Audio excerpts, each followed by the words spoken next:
The United States government is set to hold trade talks with Taiwan.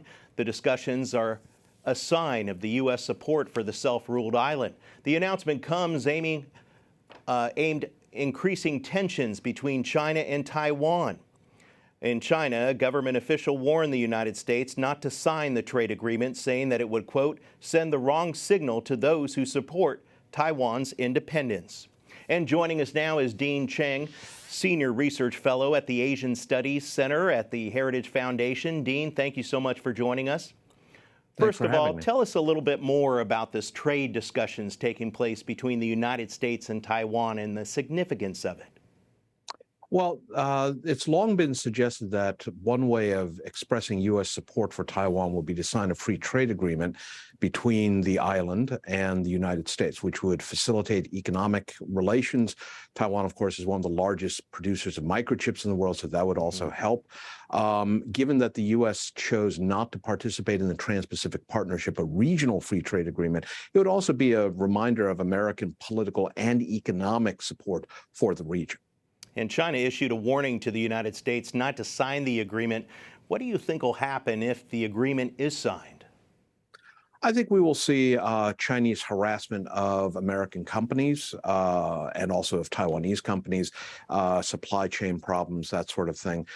For the Chinese, part of the issue there, however, is that with their sporadic COVID lockdowns, they're already proving to be a bad supply chain partner as it is. But I think one of the big things that they will also try to do is really put more pressure on Taiwan, political, economic, as well as military. And what do you make of all the military exercises currently taking place around Taiwan right now? Should we be concerned about these possibly escalating? Absolutely. We should be concerned. These are very large exercises, but we should also keep them in perspective. This is exercise season for the People's Liberation Army. Going back over a decade, July and August is when the PLA really tends to hold its large-scale exercises. So this is really consistent with that. But these are very large and involving things like missile overflights of the island. All right, let's switch gears now. We talked a little bit about what's taking place with the pro-democracy protesters and how they pleaded guilty under this new sweeping security law. What exactly does this mean for these people out there? Several things. It means that they, as your report noted, may face sentences of up to life in prison. It is political pressure on all elements in Hong Kong that are pro-democracy. It's a warning to them, really. Shut up, sit down, keep quiet, or this could be your fate. They would love to see someone like Joshua Wong basically confess to being guilty so that they could then, quote unquote, be merciful and not give a life sentence. But they would also demonstrate, again, the power of the state to break the individual. And we showed just some video just a little while ago of all these people in the streets protesting. I mean, this has got to send a clear message to the communist country that they're not happy, correct?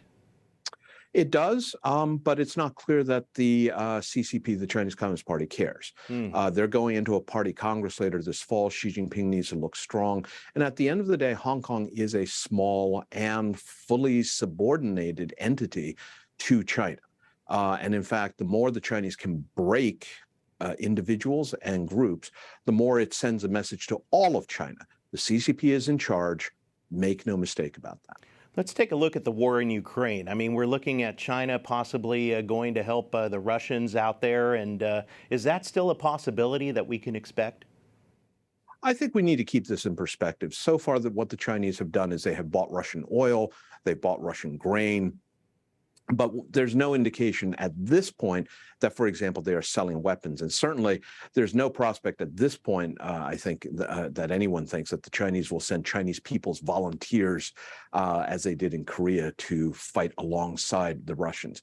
So this is political support, to a lesser extent economic support, but it's not yet military support.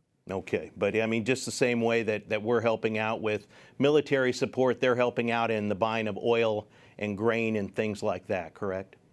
Absolutely. They are giving Putin a significant amount of economic assistance simply by buying oil and grain. All right.